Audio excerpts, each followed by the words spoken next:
राम मंदिर बन चुका है, आर्टिकल 370 खत्म हो चुका है, एक देश एक चुनाव पे कैबिनेट ने डिसीजन ले लिया है, उसका भी बिल आने वाला है। अब बहुत सारे लोग फेसबुक, ट्विटर, इंस्टाग्राम, व्हाट्सएप के माध्यम से हमसे पूछ रहे हैं कि मेरी क्या इच्छा है। तो मेरी दो इच्छा है, पहला स्वतंत्र भारत, दूसरा संप्रभु भारत।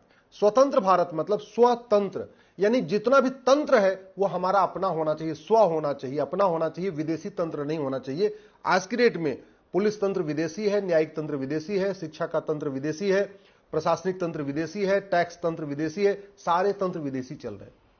दूसरा संप्रभु भारत, सोवरिन।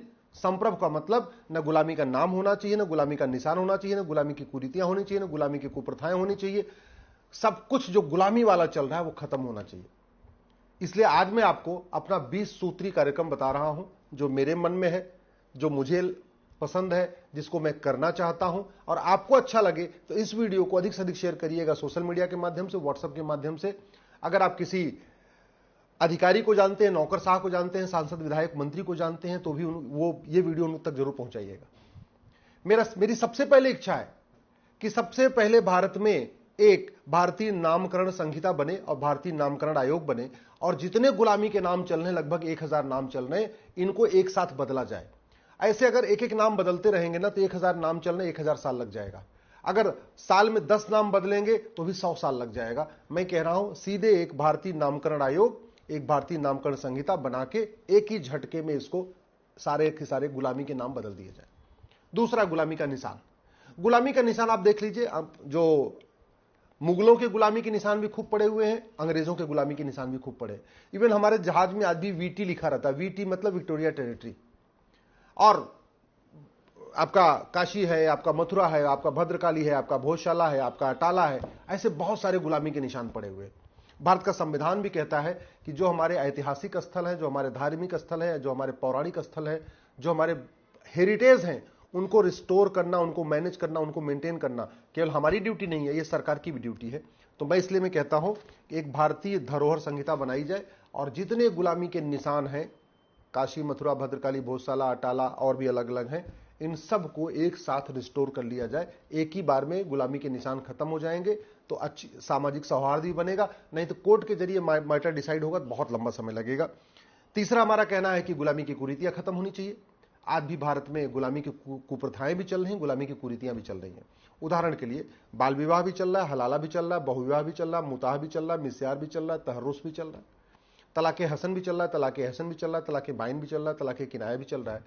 अच्छा, बहुत सारी कुरीतियों को रोकने के कानून भी है, लेकिन वो कानून करीब 50 कानून चल रहे हैं।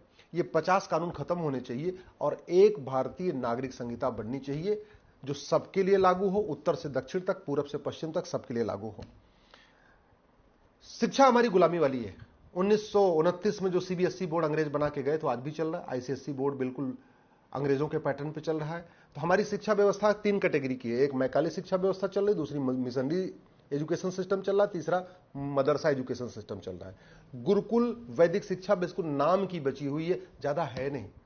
और इसीलिए आप देख लीजिए जितना भारत में अपराध है ना, जितना भ्रष्टाचार है, उसका सबसे बड़ा कारण यह है शिक्षा में संस्कार नहीं है, कानून का खौफ नहीं है। ये हत्या, बलात्कार, घूसखोरी, कमीशनखोरी, जमाखोरी, मिलावटखोरी, कालाबाजारी, नशा तस्करी, मानव तस्करी, सोना तस्करी, अलगाववाद, कट्टरवाद, जिहाद, मजहबी उन्माद, घुसपैठ, धर्मांतरण, जो कुछ भी चल रहा है ना, इसका मूल कारण है शिक्षा में संस्कार नहीं है, कानून का खौफ नहीं है। तो शिक्षा में संस्कार तब आएगा जब एक भारतीय शिक्षा संहिता बनाई जाए, one nation one education board लागू किया जाए, वन नेशन वन करिकुलम लागू किया जाए, एनसीईआरटी की किताब सरकार बनाए, वही सबके लिए लागू हो। 3 भारतीय भाषा सबके लिए अनिवार्य कर दिया जाए, विदेशी भाषा एक भी नहीं, 3 भारतीय भाषा।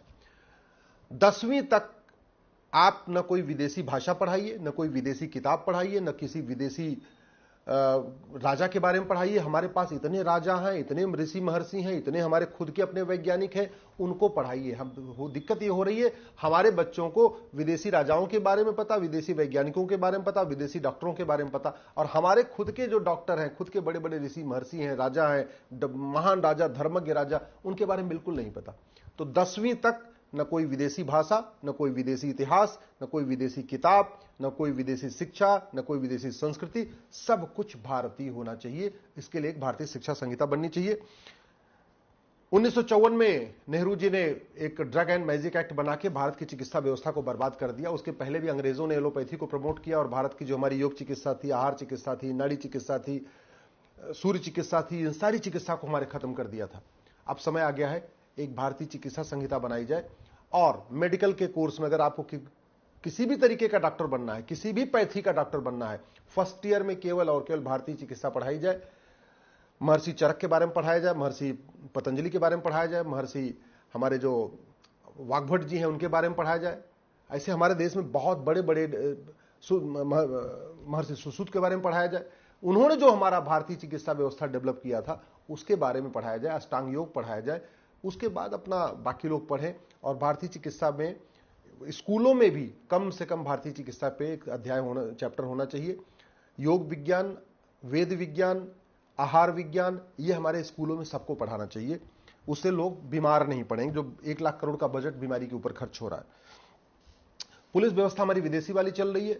जिस कानून के जरिए जलियांवाला बाग में गोलीकांड हुआ था, जिस कानून का दुरुपयोग करके वीर सावरकर को काला पानी हुआ था, जिस कानून का दुरुपयोग करके हमारे बहुत सारे स्वतंत्रता संग्राम सेनानियों को फांसी दी गई थी, वो 1861 वाला पुलिस एक्ट आज भी चल रहा है। और पुलिस भी पूरी तरीके से सत्ता के गुलाम बनी है। उसका मूल कारण है हमारे पास कोई भारतीय पुलिस संहिता नहीं है। तो मैं ये कहता हूं, पहले एक देश एक पुलिस संहिता होनी चाहिए। पुलिस स्वतंत्र हो, पुलिस निष्पक्ष हो, सत्ता की गुलाम न हो। एफआईआर करवाने के लिए सांसदों विधायकों का फोन न कराना पड़े।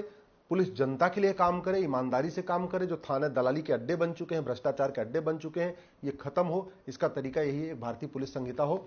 और जो नाम हम यूज करते हैं, यानी हवलदार, थानेदार, पेशकार, तहसीलदार, ये जो विदेशी नाम है इनको खत्म करना चाहिए। भाई थाना क्यों कहना? थाने को आप प्राथमिक सुरक्षा केंद्र कहिए ना।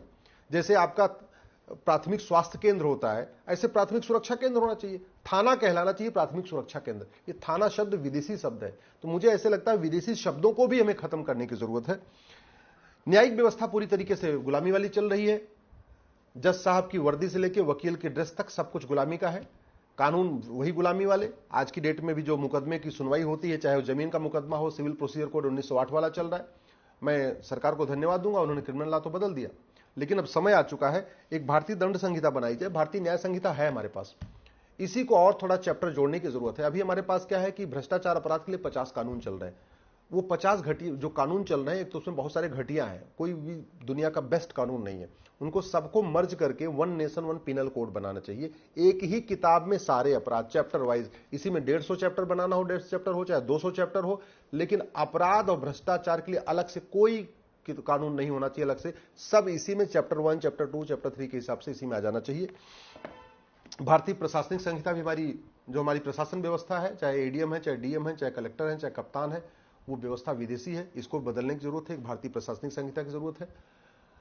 एविडेंस सिस्टम हमारा विदेशी वाला चल रहा है। आज भी नार्को पॉलीग्राफ ब्रेन मैपिंग हमने अनिवार्य नहीं किया। हमने हर जिले में नार्को पॉलीग्राफ ब्रेन मैपिंग कानून बनाया, लैब बनाई नहीं है झूठ पकड़ने के लिए। तो सब कुछ विदेशी चल रहा है। तो मेरा ये मानना है कि एक नई भारतीय साक्ष्य संहिता की जरूरत हो, जो एडवांस हो, लेटेस्ट हो। बड़ी सीधी सी बात है। अभी इजराइल ने हमला कर दिया, उन्होंने पेजर में ब्लास्ट कर दिया। अब उसके बाद उन्होंने बाद में एक और भी फिर से ब्लास्ट कर दिया। तो अब आइए बताइए कहां से आप गवाहों के बयान लाएंगे? हाँ, हमारे पास टेक्नोलॉजी होनी चाहिए ऐसी चीजों के लिए। ऐसे भारत में बहुत सारे साइबर फ्रॉड हो रहे हैं, क्राइम हो रहे हैं, उसमें गवाह नहीं मिलेंगे। गवाह अगर हम पुरानी वाली साक्ष्य व्यवस्था को नहीं बदलेंगे तो लोग बरी हो जाएंगे। तो जरूरत यह है नार्को पॉलीग्राफ ब्रेन मैपिंग हो, लेटेस्ट टेक्नोलॉजी का उपयोग किया जाए एविडेंस कलेक्ट करने में। हमारी टैक्स सिस्टम विदेशी वाला चल रहा है। Income tax, GST, toll tax, road tax, VAT, दुनिया भर का टैक्स आज भी चल रहा है। ये खत्म होना चाहिए। वन नेशन वन टैक्स होना चाहिए। केवल बैंकिंग ट्रांजैक्शन टैक्स होना चाहिए। जितना आदमी ट्रांजैक्शन कर रहा है उस पर टैक्स होना चाहिए। 1000 रुपए से महंगे सामान की कैश लिमिट बंद कर दें और वन नेशन वन टैक्स लागू कर दें। व्यापारियों के लिए भी अच्छा, मिडिल क्लास के लिए भी अच्छा। भाई जन न इनकम टैक्स देना है, न जीएसटी देना है, न टोल टैक्स देना है, रोड टैक्स देना हो, न वैट देना, कोई टैक्स देना नहीं है। तो सिंपल बैंक से आदमी को 2% कटवाने में कोई दिक्कत नहीं, लोग खुशी खुशी कटवाएंगे। व्यापार व्यवस्था गुलामी वाली चल रही है। व्यापार के नाम पे लोग व्याभिचार के अड्डे खोल रहे हैं, हुक्का बार खोल रहे हैं, डांस बार खोल रहे हैं, सट्टा बार खोल रहे हैं, पता नहीं क्या क्या कैसीनो खोल रहे हैं, क्या क्या खोलते जा रहे हैं। इसको बदलने की जरूरत है। एक भारतीय भाषा संहिता होनी चाहिए कि 10वीं तक आपको कोई विदेशी भाषा नहीं पढ़ना है। केवल भारतीय भाषाओं में ही आपको 3 भाषा पढ़नी है, विदेशी भाषा नहीं होनी चाहिए। हमारी कृषि व्यवस्था भी विदेशी चल रही है। हमने जो हमारा जिन अनाजों को पैदा करने से बीमारी खत्म होती वो लगभग धीरे धीरे हमने खत्म कर दिया, और जिन अनाज को खाने से दुनिया भर के बुढ़ापा बढ़ता है, मोटापा बढ़ता है, घुटने में दर्द होता है, वो सारे अनाज पैदा कर रहे हैं।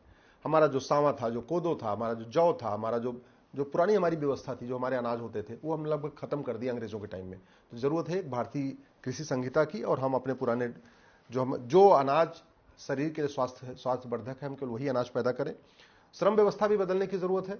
अभी जो लेबर सिस्टम है बहुत घटिया है, इतना ज्यादा इसमें सुपीरियरिटी इंफीरियरिटी कॉम्प्लेक्स है, वो बदलने की जरूरत है। एक भारतीय श्रम संहिता की जरूरत है।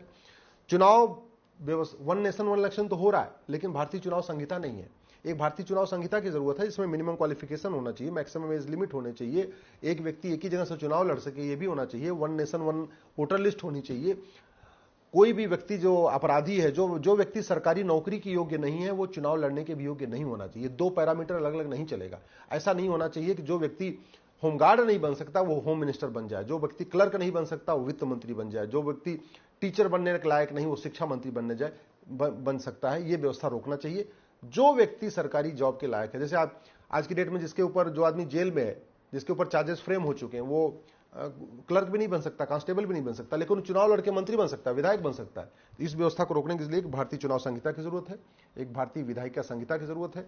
एमएलए, एमपी, पार्षद, प्रधान की रोल्स रिस्पॉन्सिबिलिटी तय होनी चाहिए, उनको क्या क्या करना है वो भी तय होना चाहिए। नो वर्क नो पे सिस्टम होना चाहिए। अगर वो केवल हंगामा कर रहे हैं, कोई कामधाम नहीं करते, तो भी होना चाहिए। उनका एमएलए, एमपी का रोल डिफाइन होना चाहिए। भैया आपको हर सत्र में कम से कम 5 सवाल पूछना है, हर सत्र में एक प्राइवेट मेंबर बिल पेश करना है, ये सब उनका डिफाइन होना चाहिए। और जो अपना काम न करे, स्वाभाविक सी बात है, उसको वेतन नहीं मिलना चाहिए। मैं बहुत सारे लोगों को देखता हूं, संसद चलता रहता है, सुप्रीम कोर्ट में खड़े होकर वकालत करते रहते हैं। भैया जब एक कोई हवलदार है या थानेदार है या कोई भी सरकारी एम्प्लॉई नौकरी के रहते दूसरा काम नहीं कर सकता, तो सांसद विधायक सांसद रहते हुए, विधायक रहते हुए दूसरा काम कैसे कर सकते हैं, वकालत कैसे कर सकते हैं? इस पर रोक लगाने की जरूरत है। एक भारतीय संस्कार संहिता बनाने की जरूरत है। जो हमारे 16 संस्कार थे लोग भूल चुके हैं, ये 16 संस्कार सबको पढ़ाया जाना चाहिए, स्कूलों में पढ़ाया जाना चाहिए। उसके लिए भारतीय संस्कृति संहिता की जरूरत है। जो एक पर्यावरण संहिता बनाने की जरूरत है, और जितने भी हम सामान बनाते हैं, जितने भी प्रोडक्ट बनाते हैं, उसका कम से कम इंपैक्ट देखना चाहिए। इससे एयर इंपैक्ट कितना होगा, वाटर इंपैक्ट कितना होगा, नॉइज इंपैक्ट कितना होगा, इन्वायरमेंट इंपैक्ट कितना होगा। इसके लिए एक जरूरत है एक भारतीय पर्यावरण संहिता की।